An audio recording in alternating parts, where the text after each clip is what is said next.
Assalamualaikum warahmatullahi wabarakatuh. Alhamdulillahi rabbil alamin. Wassalatu wassalamu ala rasulillah wa ala alihi wa sahbihi ajma'in. Tuan-tuan dan puan-puan, pelajar-pelajar yang dihormati sekalian, apa khabar tuan-tuan pada hari ini? Apa khabar puan-puan? Apa khabar pelajar-pelajar pada hari ini? Mudah-mudahan para pendengar dalam keadaan sehat, dalam keadaan sejahtera di bawah naungan rahmat dan kasih sayang Allah Subhanahu wa taala. Amin amin ya rabbal alamin.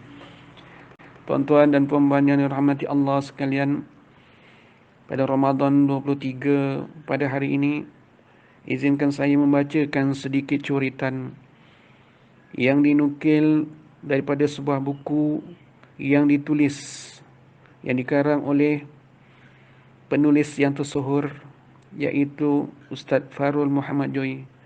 Mudah-mudahan selingkar kisah ini mendatangkan manfaat untuk kita semua. Dengarkanlah. Kutiplah ilmu Allah. Bagai alam tanpa sinar mentari, gelap pekat hilangnya indah. Begitulah hati tanpa ilmu, kontanglah ia daripada petunjuk ilahi. Buta mata tanpa cahaya, buta hati tanpa ilmu. Benarlah seperti yang diungkapkan, ilmu itu cahaya, jahil itu kegelapan. Buai tinggi-tinggi sampai cucur atap, belum tumbuh gigi, dah pandai baca kitab. Begitulah nostalgia lagu orang dahulu, harapan seorang ibu yang mendodoi anaknya bersama getar suara dan hati, menghayati seruan Nabi, tuntutlah ilmu dari buayan hingga ke liang lahat.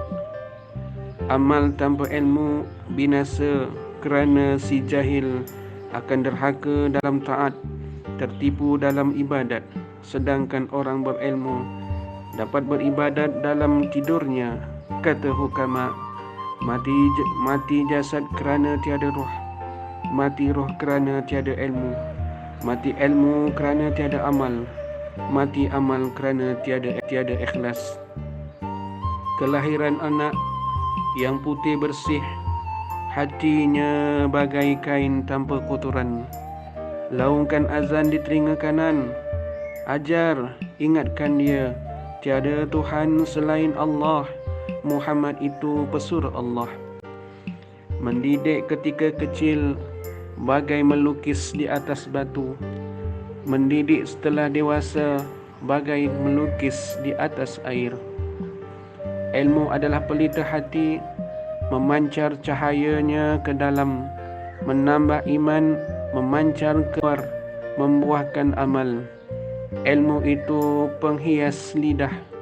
Orang berilmu bila bersuara, kata-katanya indah, penuh hikmah. Diamnya fikir, suaranya zikir. Pencari ilmu bagaikan mujahid di medan jihad. Tinta ulama setimbang darah syuhada. Jika pedang mujahid memancung kemungkaran dan kebatilan, pena ulama mementras kejahilan. Sayyidina Ali berkata, pena itu lebih tajam daripada mata pedang. Si miskin jadi mulia dengan ilmu, si kaya jatuh dengan ketandusan ilmu. Harta akan habis jika dibelanjakan, tapi ilmu semakin bertambah jika diamalkan. Mencari ilmu adalah ibadah yang paling lama. Tiada batas masa dan usia sepadan belajar. Seseorang akan tetap menjadi orang alim selama dia terus-menerus belajar. Apabila dia telah tertipu dalam sangkaan bahawa dia telah pandai, pada hakikatnya dia adalah jahil.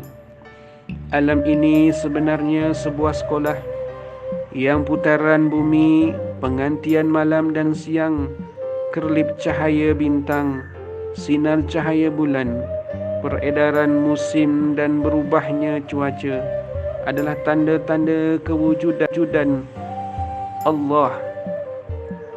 Allah mendidik manusia agar berfikir dan merasa.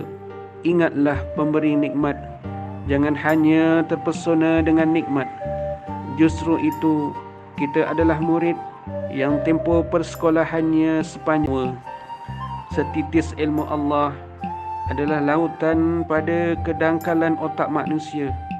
Jika diraut pohon di seluruh benua dijadikan tinta, tidak akan terdaya kita menulis kalam Tuhan. Semakin dibincangkan, semakin dalam pengertian, semakin dibongkar rahsia, semakin berliku misterinya. Benarlah seperti kata Imam Syafi'i, semakin bertambah ilmuku, terasa semakin banyak yang aku tidak tahu. Burung-burung di awan, pasir-pasir di pesisiran pantai, dan di gurun yang gersang, ikan dan siput-siput yang jutaan banyaknya, daun-daun gugur yang masih hijau di ranting, serangga yang terbang hinggap di mana-mana, bahkan segala unggas yang menghuni rimba turut mendoakan seorang pelajar.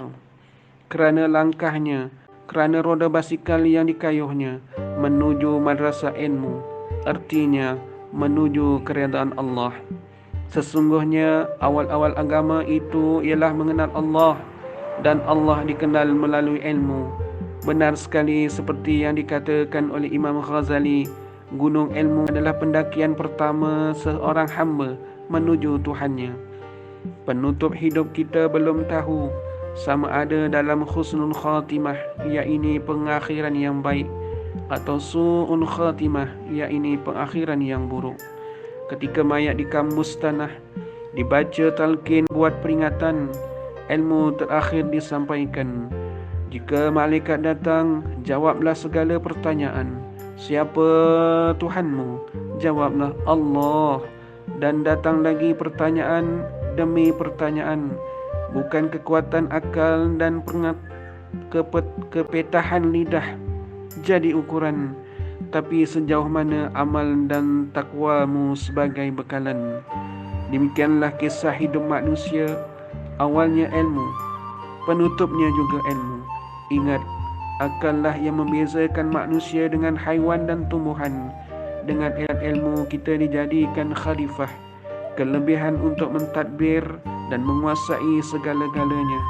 Tidak percaya, lihat dan belajarlah dari alam. Sekian, terima kasih.